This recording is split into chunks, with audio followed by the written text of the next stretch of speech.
La infalibilidad en sentido general significa inmunidad del peligro de error o falla.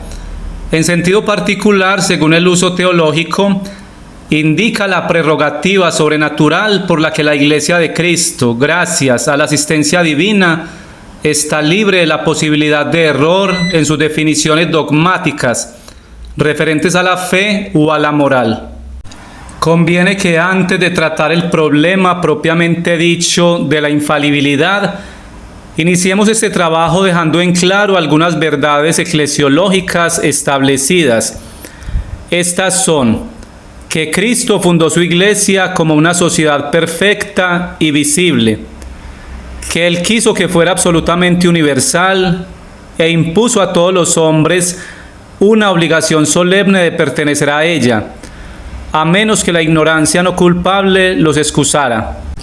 Que Él quiso que su iglesia fuera una, con una unidad corporativa visible de fe, gobierno y culto.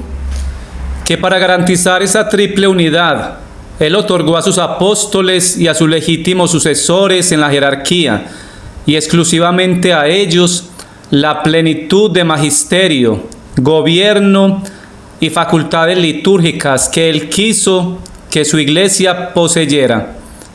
Una vez sentado lo anterior, la siguiente cuestión se refiere a cómo y hasta dónde Cristo hizo infalible a su iglesia para el ejercicio de su autoridad doctrinal. En realidad, el asunto de la infalibilidad surge exclusivamente en relación a la autoridad doctrinal, lo que es lo mismo. Cuando hablamos de la infalibilidad de la iglesia, hablamos primaria y principalmente de lo que se llama a veces infalibilidad activa, distinta de la pasiva, lo cual significa que la iglesia es infalible al enseñar en forma definitiva y objetiva materias de fe y de moral, y no que los fieles sean infalibles en sus interpretaciones personales de esa misma enseñanza. Es obvio que los individuos aislados pueden errar en su comprensión de las enseñanzas de la Iglesia, pero tampoco puede el consenso general y unánime de los fieles constituir un órgano distinto e independiente de infalibilidad. Este consenso, claro, cuando es confirmado, tiene un valor inapreciable como prueba de lo que ha sido o puede ser definido por la autoridad del magisterio. Pero aparte de poder ser considerado como contraparte complementaria y subjetiva de la autoridad objetiva de la Iglesia, no contiene valor dogmático alguno. Por lo mismo, será mejor centrar nuestra atención en la infalibilidad activa como tal, y así evitaremos la confusión que sirve de base a muchas de las más persistentes objeciones en contra de la doctrina de la infalibilidad eclesial. Ahora bien, la infalibilidad debe ser distinguida claramente de la revelación y de la inspiración. La inspiración es una influencia positiva de Dios, por la que el agente humano no únicamente es protegido del error, sino que también es guiado y controlado de tal modo que las palabras que dice o escribe son en verdad palabras de Dios. Dios mismo es el autor de las palabras pronunciadas.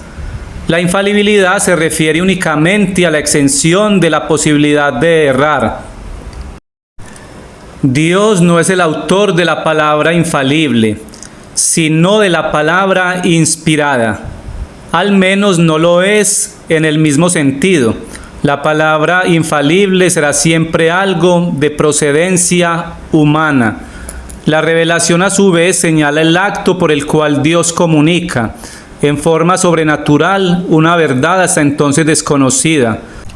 La infalibilidad, por su parte, tiene que ver con la interpretación y salvaguarda efectiva de las verdades previamente reveladas. Se puede decir, por ejemplo, que alguna doctrina definida por los papas o por algún concilio ecuménico es infalible, y con ello queremos significar que su absoluta ausencia de error encuentra su garantía en el poder divino, de acuerdo a la promesa hecha por Cristo a su Iglesia, no en que los papas o los padres conciliares hayan sido inspirados como lo fueron los escritores de la Biblia, ni que su enseñanza contenga una revelación nueva.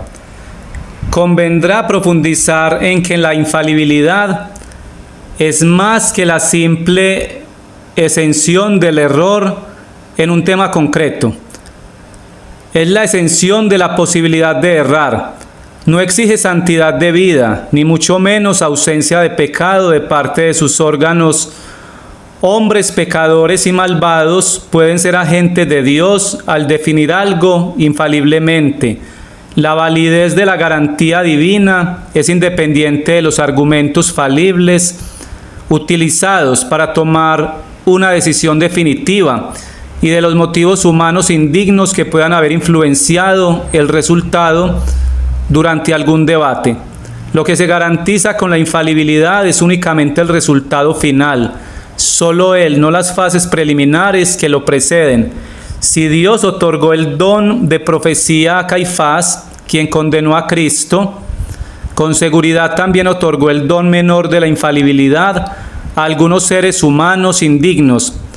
Pierden su tiempo los opositores de la infalibilidad que basan sus críticas y sus proyectos de crear prejuicios en contra de la Iglesia Católica en señalamientos acerca de las deficiencias morales o intelectuales de los papas o de los concilios que han hecho pronunciamientos doctrinales definitivos, o en argumentos históricos que intentan mostrar que tales decisiones fueron el resultado natural e inevitable de las condiciones morales, políticas e intelectuales existentes en esos momentos.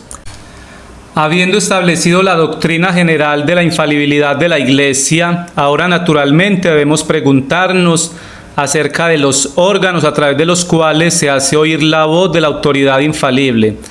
Ya hemos visto que es solamente en el colegio episcopal, sucesor del colegio apostólico, donde reside la autoridad infalible, y que dicha autoridad puede ser ejercida por ese cuerpo colegiado disperso en todo el mundo, pero unido en lazos de comunión con el sucesor de Pedro, su cabeza visible y centro.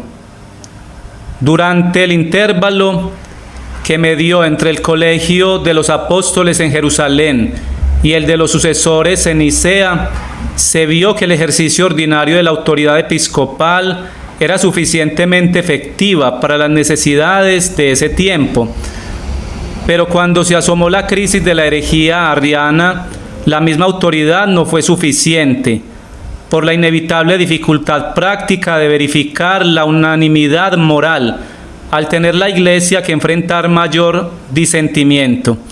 Y si bien durante los siglos subsecuentes, en teoría es verdad que la Iglesia en el ejercicio de su autoridad magisterial puede llegar a decisiones infalibles, también es verdad que en la práctica puede ser imposible probar de forma irrefutable que la unanimidad que pueda existir tenga un valor definitorio para algún caso particular, a menos que esté enmarcado en un decreto de un concilio ecuménico o en una proclamación ex cátedra del Papa, o por lo menos en alguna fórmula definitoria como el credo de Atanasio.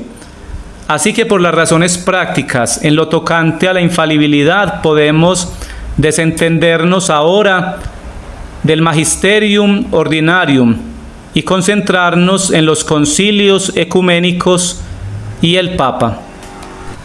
Concilios ecuménicos.